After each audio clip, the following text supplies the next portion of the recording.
News, Trump exposed Pakistan's lies on Operation Sindoor. During his State of the Union address, the president once again claimed that his actions prevented a full-scale conflict between India and Pakistan.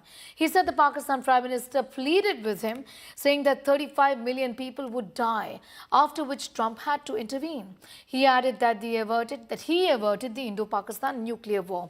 Trump also highlighted his global role in ending conflicts, stating he ended 8 wars worldwide and is working to end the 9th, referring to the ongoing Russia-Ukraine war.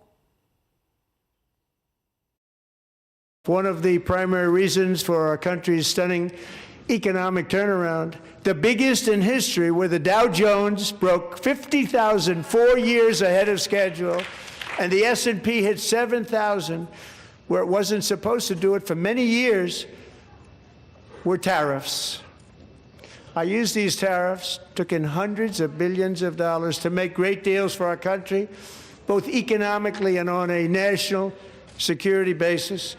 Everything was working well. Countries that were ripping us off for decades are now. Our country has never been stronger. In my first 10 months, I ended 8 wars, including Cambodia. Isn't it funny?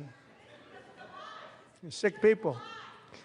Cambodia and Thailand, Pakistan and India would have been a nuclear war. 35 million people, said the Prime Minister of Pakistan, would have died if it were not for my involvement. In his first State of the Union address of his second term, U.S. President Donald Trump struck a triumphant tone before Congress, declaring, and I quote, "Our nation is back, bigger, better, richer, and stronger than ever before," unquote. He sharply criticized the Biden administration, blaming it for what he called the worst inflation in history. He claimed inflation has since fallen at record levels over the past 12 months, dropping to 1.7% in the last 3 months. He said US was a dead country, now it's the hottest. The president has credited tariffs as a key driver of the U.S. economic growth, announcing that it would remain. He said countries that had ripped the U.S. off are now paying and signaled there would be no new trade deals. Asserted that his tariffs are legally authorized and they're staying, and that he doesn't need Congress to frame rules on tariffs. He's added tariffs are helping Americans pay less tax and that it may replace income tax.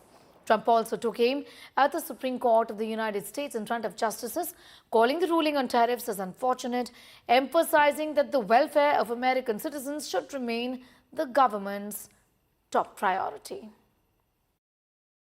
One of the primary reasons for our country's stunning economic turnaround, the biggest in history, where the Dow Jones broke 50,000 4 years ahead of schedule, and the S&P hit 7,000, where it wasn't supposed to do it for many years, were tariffs.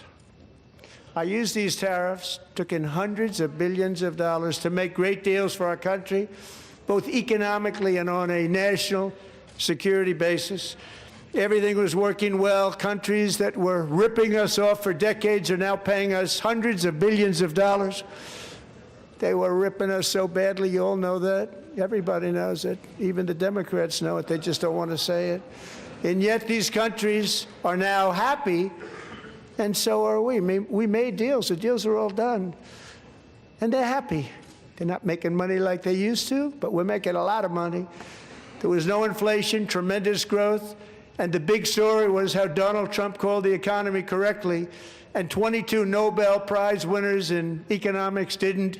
They got it totally wrong. They got it really wrong. And then just 4 days ago, an unfortunate ruling from the United States Supreme Court, it just came down. It came down. Very unfortunate ruling.